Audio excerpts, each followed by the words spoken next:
پاکستان میں بہت سے لوگ مسائل کی وجہ سے پریشان ہیں، مہنگائی کی وجہ سے پریشان ہیں، وسائل نہ ہونے کی وجہ سے پریشان ہیں، آمدن ذرائع نہ ہونے کی وجہ سے پریشان ہیں، گھر کے اخراجات پورے نہ ہونے کی وجہ سے پریشان ہیں۔ تو ایسے میں ہم قرآن کریم سے رزق میں اضافے کے لیے وظیفہ جو اللہ تعالیٰ نے بتایا ہے وہ قرآن کریم میں سے بتائیں گے۔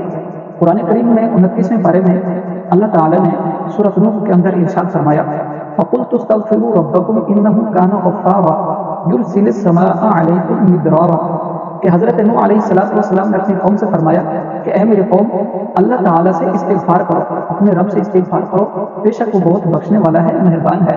وہ آسمان سے تم پر رحمتیں نازل فرمائے گا، وَيُمْدِدْكُمْ بِأَمْوَالٍ اور مال سے تمہاری مدد فرمائے گا، وَبَنِينَ اور تمہیں اولاد عطا کرے گا، وَيَجْعَلْ لَكُمْ جَنَّاتٍ اور تمہارے لیے باغات بنائے گا، وَيَجْعَلْ لَكُمْ أَنْهَارًا اور تمہارے لیے نہریں بنائے گا۔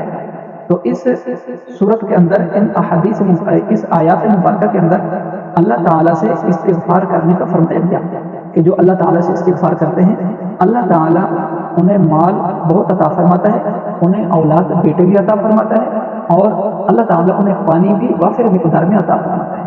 یہاں کراچی شہر میں پانی کے بھی کچھ مسائل ہوتے ہیں، کچھ علاقوں میں پانی کی پریشانی ہوتی ہے، تو اس کے علاوہ رزق کے حوالے سے تو تقریباً بہت سارے لوگ پریشان ہیں۔ صرف ایک جگہ ایک علاقہ کیا پورا ملک کیا شاید ہی پوری دنیا میں یہی کنڈیشن چل رہی ہے۔ تو اب یہ استغفار جو قرآن کریم میں بتایا گیا اس کے الفاظ کیا ہوں گے؟ تو الفاظ حدیث مبارکہ میں بتائے گئے ہیں۔ مثال کے طور پہ ایک حدیث میں فرمایا گیا کہ اللہ تعالیٰ سے استغفار یوں کرو استغفر اللہ العظیم الذی لا الہ الا هو الحی القیوم واتوب الیہ۔ اس کے علاوہ اور بھی ہے استغفر اللہ ربی من کل ذنب واتوب الیہ۔ اگر کوئی یہ پڑھے تب بھی درست ہے، ورنہ صرف اتنا پڑھے استغفر اللہ استغفر اللہ استغفر اللہ، یہ بھی درست ہے، اس کو بھی یہی فوائد حاصل ہوں گے، یہی ثواب ملے گا۔